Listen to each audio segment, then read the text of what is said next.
Welcome to the Parenting Power Podcast, supporting parents with the real-life tools they need to raise the confident, interdependent people the world needs.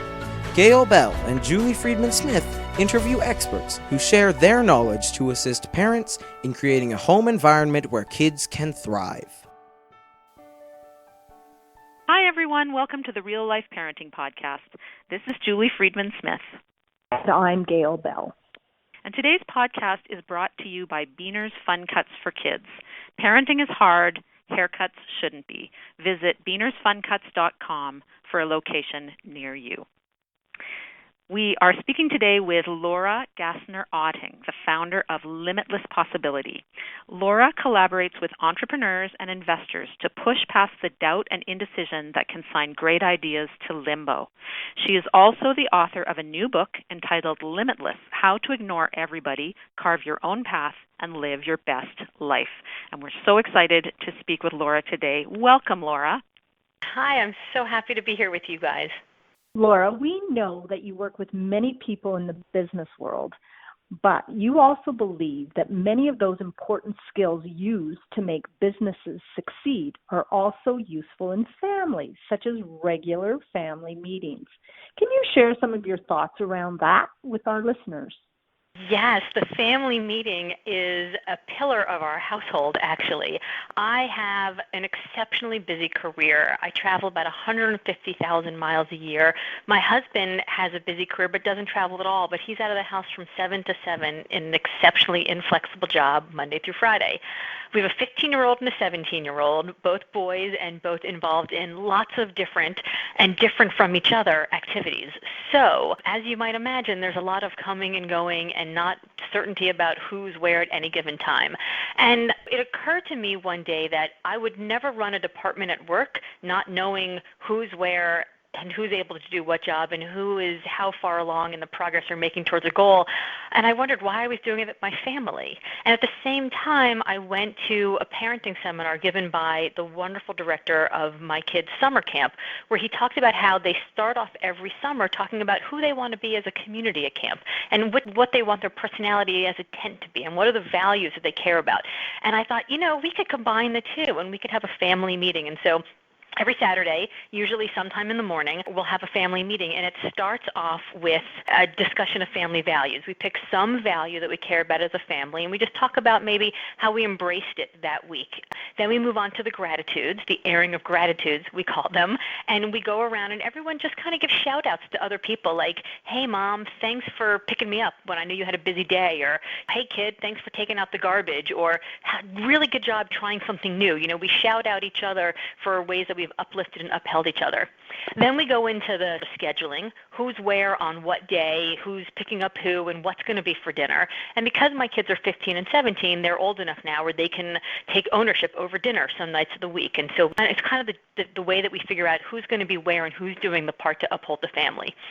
Then we do some long-range planning. We've got trips coming up, vacations. There might be shows coming to town or concerts or movies we want to see, and people raise their hand about stuff to put things on the calendar. It's also the opportunity when you get those drive-bys, like, Mom, I need a new suit for, school graduation, or I need new cleats for that event. And you're like, yeah.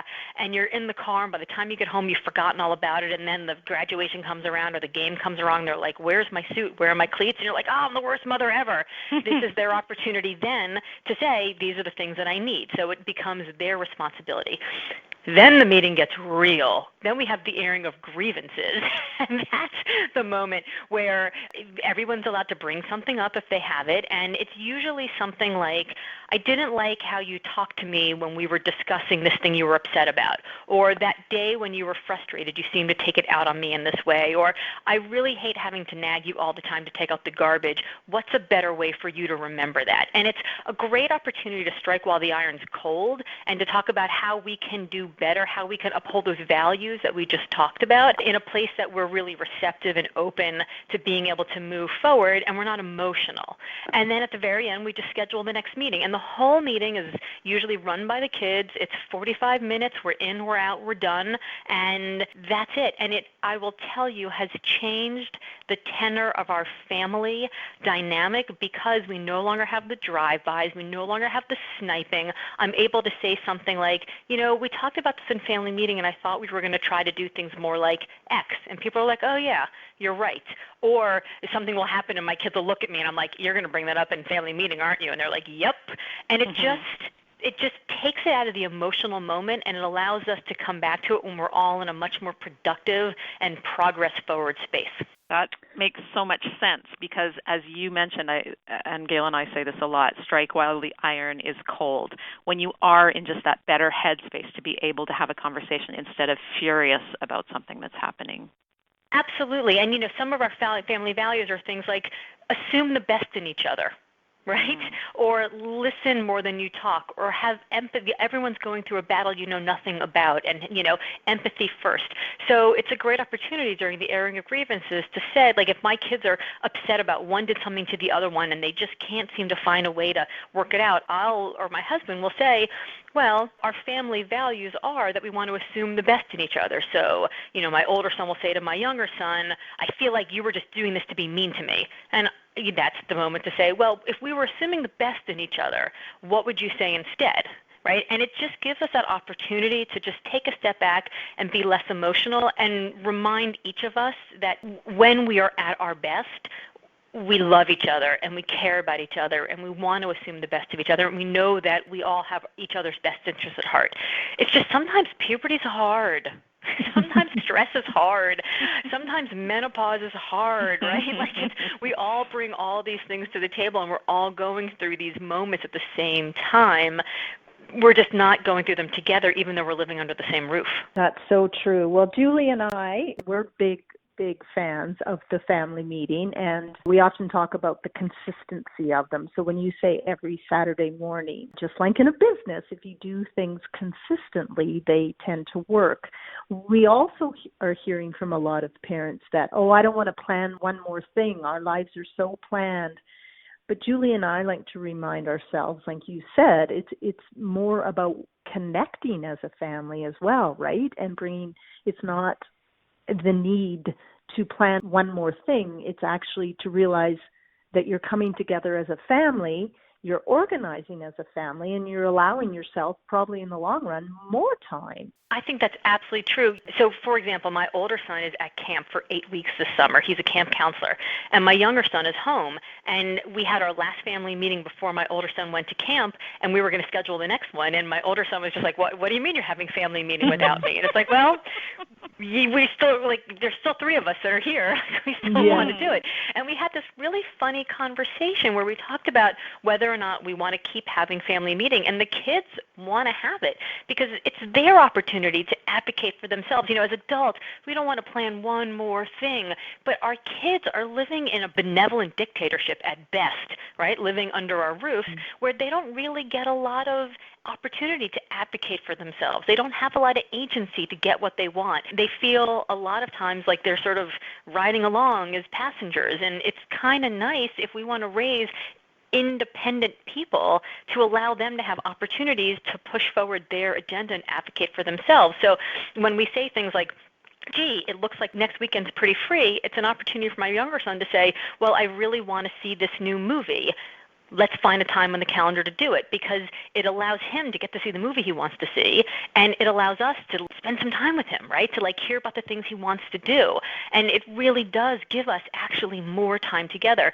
We also do it a little bit differently. So there have been some weeks where we'll do it at Friday at 7 p.m. because that's the time we can do it, and everybody's home and the rest of the weekend's crazy, but we just want to get it done. There are some times we'll do it at 10 a.m. on a Saturday morning in between everyone's morning workout and whenever the weekend goes by.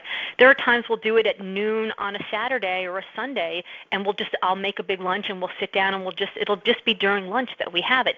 So we're pretty flexible about when we do it. We're committed that we're going to do it every week. There have been weeks we've been away for the weekend, and we'll literally do it while we're sitting at the airport lounge waiting to board the flight when you're there an hour ahead of time. So there are pockets of time, and it doesn't have to start at 45 minutes or an hour. It can be as simple as 15 minutes once a week where you just talk about one value that you have as a family and talk about maybe how you saw somebody in the family uphold it this week. And it can start really small, and it can grow to whatever works for your family in order to let the individuals in your family do what they want to do. I have friends who have kids that are 7 and 9 years old, and they do it. It's just a much different meeting than when you have a 15 and a 17-year-old. Certainly it is. And I know that you often talk about, as you have been just talking about, this idea that the family members all get a chance for input, so your kids are really getting the opportunity to speak up and lead the meeting. And you also just referred to meetings with kids who are 7 and 9. So how did you approach teaching your kids how to lead a meeting? Because probably the first time it happened, it wasn't perfect. Can you paint a little bit of a picture for us about how we can take the beginning steps to make that happen so that over time our kids can learn to take more of a leadership role? So I think the thing that you said is exactly right. The first time wasn't perfect, but that was okay, right? Yeah.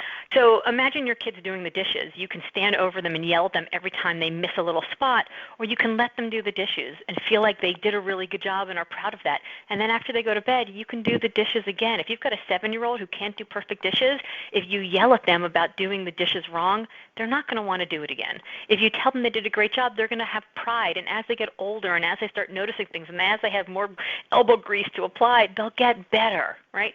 So it's more for us about positive reinforcement. So the first time we talked about the meeting, we sort of talked over dinner one night about, hey, here's this idea that we learned about, and we think it might be kind of cool. What do you guys think about doing it? And we told them all the great reasons. It'll give you an opportunity to, all the times mom forgets to buy your cleats. Well, this will give you an opportunity to make sure you have them.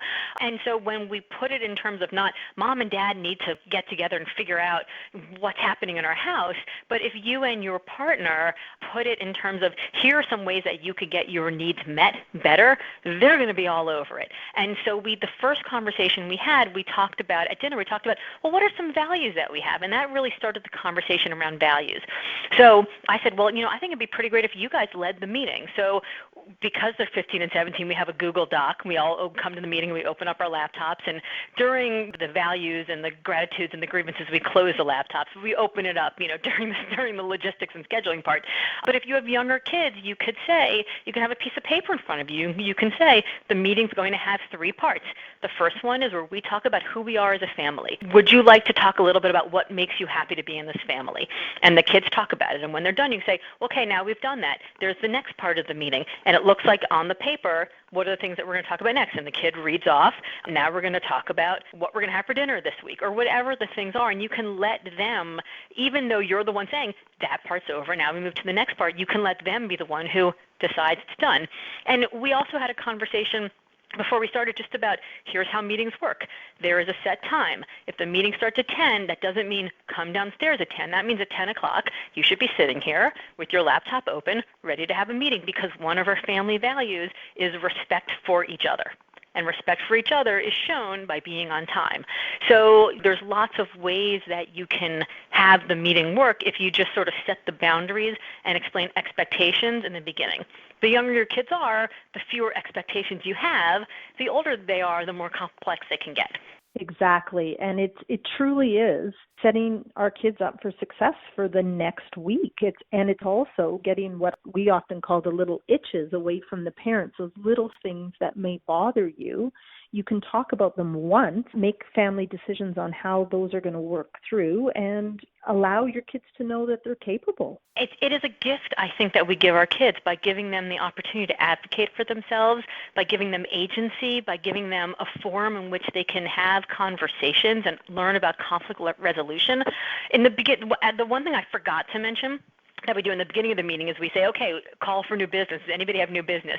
And that's an opportunity for my husband will say, I really want to talk about restaurant reservations for our vacation in a couple weeks. Or my son will say, I got to get all the camp uniform stuff ordered. And we make a little list at the beginning, because then people aren't sitting in the meeting like agitating about their thing, right? When am I going to talk about the camp uniforms? And they miss everything else that's happening. So we really give people an opportunity to just get that thing, that narcissistic, that selfish need they have out on the table, so they can focus and be present with everybody else. But for us, it really comes down to setting expectations about who we are as a family and how we show up for each other as a family. So it really, this idea that respect is about coming to the meeting on time. It's about being focused. It's about not being on your cell phone. It's about closing the laptop when we talk about grievances and things like that. And then in the family meeting document we actually have some things where there was one time where we had an airing of grievances where my kids weren't getting along about something, and I said, well, it seems to me like maybe we should have some kind of process by which we forgive each other in this house. And that was a really interesting discussion because one of my kids looked at the other one and said, well, you told me you're sorry, but I don't feel better yet.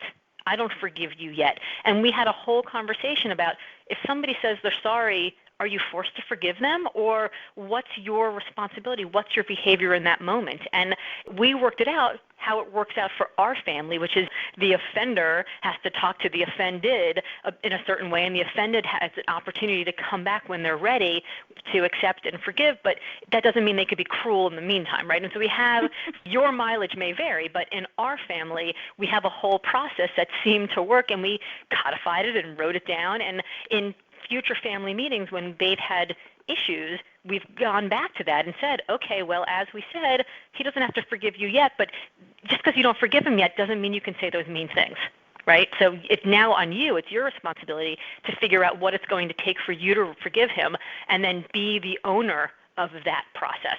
And so it has allowed us to give our kids the gift and ourselves the gift about really thinking about being thoughtful about conflict resolution, solving problems, working together, seeing the other person, having empathy. That's right, because conflicts do arise in the home all the time, in the real world all the time. So it is such a life skill to teach our kids, and that it's not a bad thing. There's such a perspective sometimes in the world that you shouldn't bring anything up because it might create conflict versus no, people can have different opinions and we can be respectful and work through it together. It's so great that you're doing that with your family. Laura, you've given us so many wonderful ideas that we can implement with our families, but we do like to ask our guests to share a real-life parenting tool that they've used in their own family. So you've shared this. Is there another one you can just pull out of the air? I think that the real-life parenting tool that I have used, I actually ask my kids' opinions about things.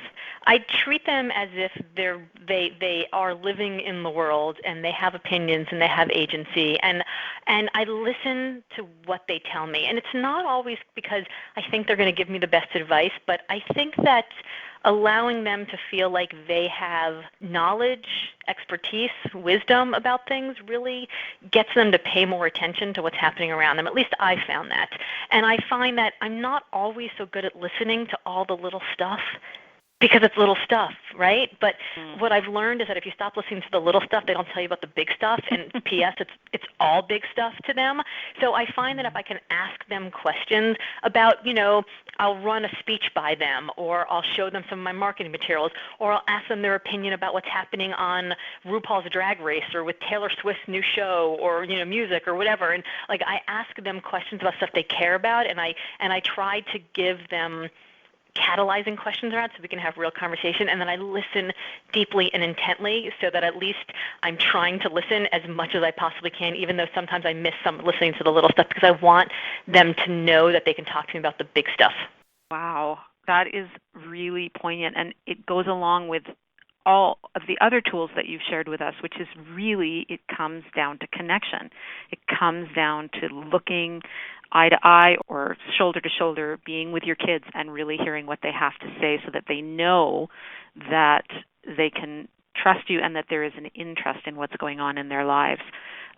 The other little tidbit that I must thank you for is this idea that we can bring technology to the meeting and then we can teach the respectful way to use it so that when we're having conversation, the technology gets closed, put aside, we look at each other, we talk, and then we bring the technology up when we need to use it as a tool to plan our lives. And that's really modeling an incredibly respectful way of having people and technology in the same space. So thank you so much, Laura. So many great ideas that you've shared with us about the value and importance of consistent communication through family meetings.